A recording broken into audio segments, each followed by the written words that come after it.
What if the day you became free was the day you lost your home, your protection, your name, and your future? In 1865, the war ended. The guns fell silent. The chains were legally broken. On January 1st, 1863, the Emancipation Proclamation declared enslaved people in Confederate States free.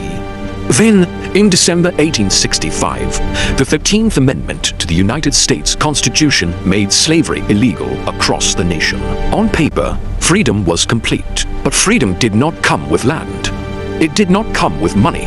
It did not come with protection. Nearly 4 million formerly enslaved men, women, and children stood at the edge of a country that had built its wealth on their labor and offered them no map for survival. Many left plantations immediately, searching for lost family members sold away years earlier.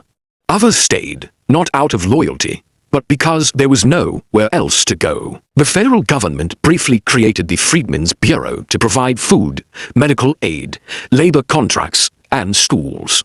It helped thousands, but it was underfunded, fiercely opposed, and temporary. Promises of land, 40 acres and a mule, were reversed.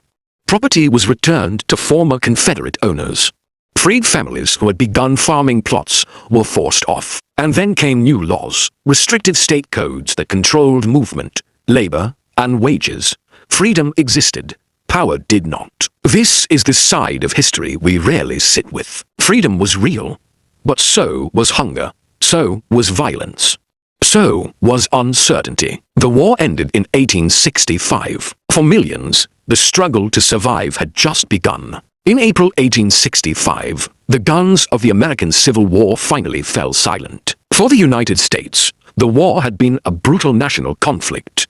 But for nearly 4 million enslaved people, its ending meant something far more personal: the legal collapse of slavery. The earlier declaration of the Emancipation Proclamation had already signaled that change was coming. Now the old system was truly breaking apart. But the moment freedom arrived, a deeper question emerged. What happens the morning after liberation? Across the South, millions of newly freed men, women, and children stood in a country that had never planned for their independence. Slavery had structured every part of their lives: where they lived, where they worked, and how they survived. When it ended, that entire system disappeared overnight. There was no national program to distribute land. No compensation for generations of forced labor. No housing system prepared to receive millions of newly free families. And no clear economic plan to integrate them into a wage-based society. Freedom removed chains, but it did not provide shelter. Many people left plantations almost immediately. Some walked away quietly at dawn. Others gathered families and began long journeys across unfamiliar roads.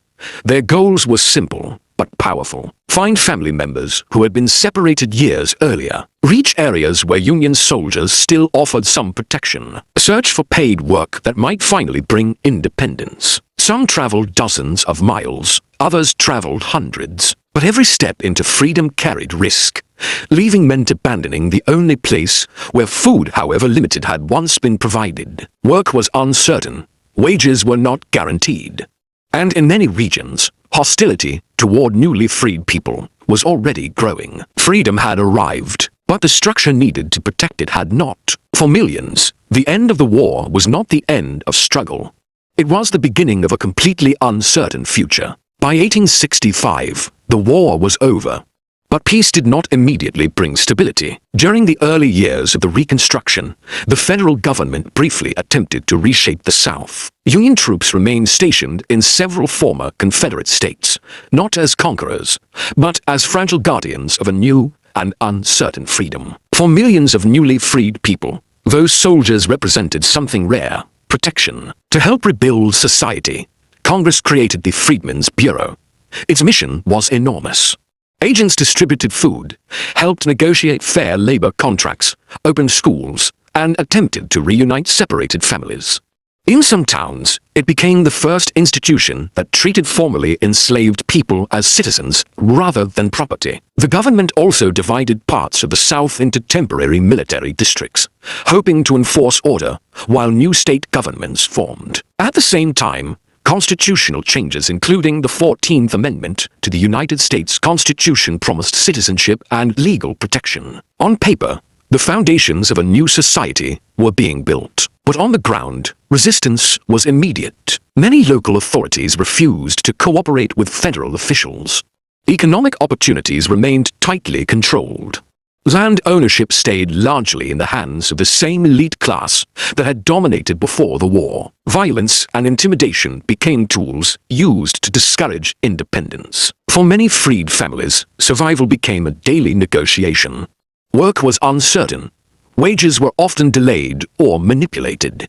Entire communities could be isolated from economic opportunities simply for demanding fair treatment. There was a painful irony in this moment. Under slavery, life had been brutal and forced, but the system had dictated food, housing, and labor, however cruelly. After emancipation, those structures vanished overnight. Freedom was real, but the safety net that should have supported it had not yet been built. The closing months of the American Civil War, a bold idea briefly appeared, one that could have reshaped the future of millions. In January 1865, Union General William Tecumseh Sherman issued a military directive known as Sherman's Special Field Orders No. 15. The order set aside large stretches of coastal land in Georgia and South Carolina for settlement by formerly enslaved families. For the first time, freedom was connected to something tangible: land. Many freed families believed this land would allow them to build independent lives. Small farming plots, often described later as 40 acres and a mule, symbolized the possibility of economic stability. Owning land meant food security. It meant the ability to work for oneself rather than under someone else's control. Thousands of freed families began settling these coastal lands. Communities started forming. Farms were planted. For a brief moment, it seemed like a new economic foundation might take root. But that moment did not last. After the assassination of Abraham Lincoln, the new administration reversed the policy. Much of the confiscated land was returned to former Confederate property owners. The families who had begun building lives there were forced to leave. Without land, most freed people had little choice but to negotiate labor with the same landowners who had once held them in bondage. A system called sharecropping began spreading across the South. Under sharecropping, families worked sections of farmland in exchange for a share of the harvest. But tools, seeds, and supplies were often borrowed on credit controlled by landowners and local merchants. Debt quickly followed. Freedom without land meant dependence. Dependence created vulnerability, and vulnerability allowed a new system of economic control to grow. The chains had been removed, but for many families, a different kind of trap was quietly taking shape in the fields where they worked. When slavery ended in 1865, freedom did more than remove forced labor. It opened a question that many newly freed people had never been allowed to answer. Who am I? Under slavery, identity had been tightly controlled. Enslaved people often carried the surnames of those who claimed ownership over them. Movement was restricted. Reading and writing were discouraged or forbidden in many places. Even the ability to record family history was limited. When emancipation arrived, many people made one of the most personal decisions of their lives. They chose their own names. Some selected surnames that represented dignity or faith. Others chose the names of admired leaders.